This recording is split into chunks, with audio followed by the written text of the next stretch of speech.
Hello বন্ধুরা, welcome to my channel Rahul Indian driver. তো বন্ধুরা, আজকে চলে এসেছি আরেকটা ভিডিও বা ব্লগ নিয়ে।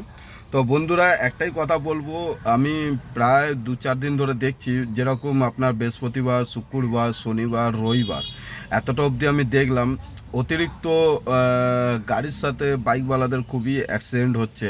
তো যাই হোক বন্ধুরা, একটাই কথা আমি বলছি, তার কারণ হচ্ছে দেখুন বন্ধুরা, যদি আমরা সতর্কভাবে গাড়ি না চালাই, ঠিক আছে, অনেক প্রাইভেট গাড়ি আছে যেগুলো কি হয়, খুব মাথা গরম করে সপ্তাহে একদিন গাড়ি বের করে, তো তারা খুব রাফ ড্রাইভিং করে, এমনকি সিগন্যালও ফলো করে না। যেরকম আমি কালকে আপনার রবিবার ছিল, তো আমি রবিবারে গাড়ি নিয়ে বেরিয়েছিলাম।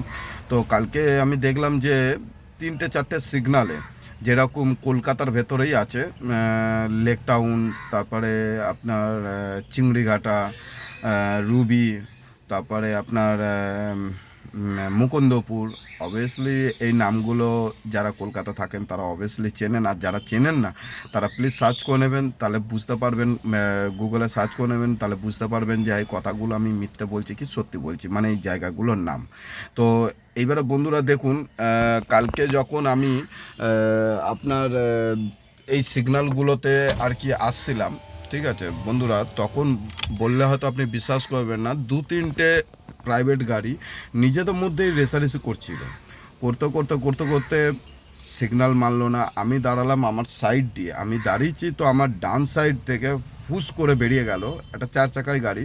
তো যাই হোক, তো আমি যেখানে দাঁড়িয়েছি আমারই আগে ডান সাইডে হালকা, মানে আমারই গাড়ির সমান সমানে, কিন্তু আমার গাড়ির ডান সাইডটায় একটা বাইকওয়ালা দাঁড়িয়ে ছিল, তো ফ্যামিলির সাথে ছিল, বাচ্চাও সাথে ছিল। তবে দেখুন, একটাই কথাই বলবো যে গাড়িওয়ালাদের দোষ তো, 4 চাকাদের তো দোষ আছে, আর আমি দোষটা দেবো। তবে তার আগে আমি একটুকুনি আপনাদেরকেও বলছি যে যারা বাইক চালাচ্ছেন প্লিজ একটা সাইড দিয়ে চালান, মানে যে মেন রোডের বাঁ সাইড দিয়ে চালান। ডান সাইডে দাঁড়ানো বা মাঝখানে দাঁড়ানো কোনো দরকার পড়ে না, কারণ এতে একটা দুর্ঘটনা ঘটে যেতে পারে। তো যাই হোক, তো বাইকওয়ালাটা বাচ্চাটা নিয়ে ছিল, ফ্যামিলি শুদ্ধ। যাই হোক, ফ্যামিলি আছে কি না না আছে ওটা আমি বলতে পারবো না, তবু আমি একটা সাপোজলি বললাম। তো আমার ডান সাইড থেকে একটা গাড়ি এত রাফভাবে বেরিয়ে গেল বন্ধুরা। তো এই যারা নতুন গাড়ি চালানো শিখছেন, আর যারা শিখে আছেন, প্রাইভেট গাড়ি চালাচ্ছেন, বা বছরে বা সপ্তাহে বা মাসে একবার গাড়ি বের করছেন, তো তাদেরকে আমি বলবো যে প্লিজ এরকমভাবে গাড়ি চালাবেন না।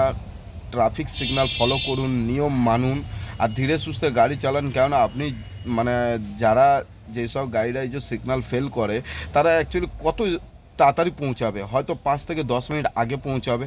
তবে আমি একটাই কথা বলবো বন্ধুরা, যে দেখুন, এইরকম করলে একটা দুর্ঘটনা ঘটে যায়, তার থেকে বেটার হবে যে আপনি একটা সুন্দর ভদ্রভাবে ট্রাফিক নিয়ম মেনে ধীরে সুস্থে, কারণ আমাদের তো স্পিড মিটার তো লাগিয়ে রেখে দিয়েছে 60, কোনো জায়গায় 60, কোনো জায়গায় 40, কোনো জায়গায় 50, তো সেই লিমিট হিসাবেই তো গাড়িটা চালানো উচিত। কিন্তু কিছু কিছু ড্রাইভাররা চালাতে চান না। তো তাদের ক্ষেত্রে আমি বলবো একটাই কথা বন্ধুরা, যে প্লিজ আপনারা সতর্কভাবে গাড়ি চালান।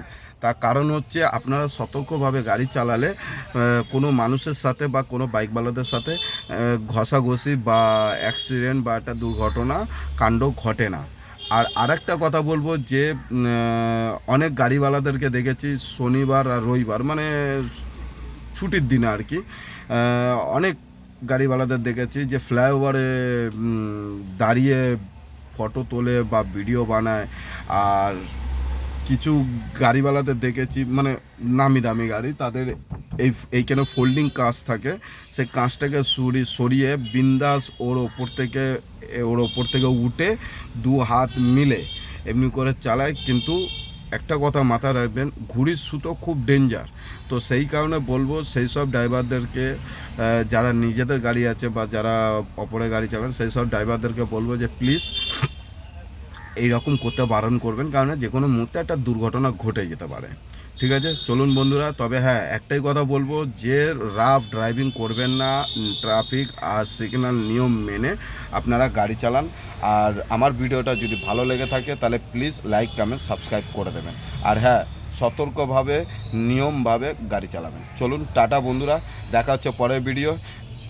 এখন আমি চললাম ডিউটিতে। আবার পরে দেখা হচ্ছে। আর হ্যাঁ, ভিডিওটা ভালো লাগলে প্লিজ লাইক কমেন্ট সাবস্ক্রাইব করবেন, আর কমেন্ট করে অবশ্যই জানাবেন যদি আমার কোথাও ভুল কথা হয়ে থাকে, তাহলে প্লিজ আপনারা কমেন্ট করে জানাবেন। আর হ্যাঁ, যেসব জায়গাগুলোর নাম বলেছি ওইগুলো গুগলে সার্চ মেরে আমাকে কমেন্ট করবেন যে আমি এই সব জায়গার নাম ভুল বলেছি কিনা। চলুন টাটা, পরে দেখা হচ্ছে পরের ভিডিওতে।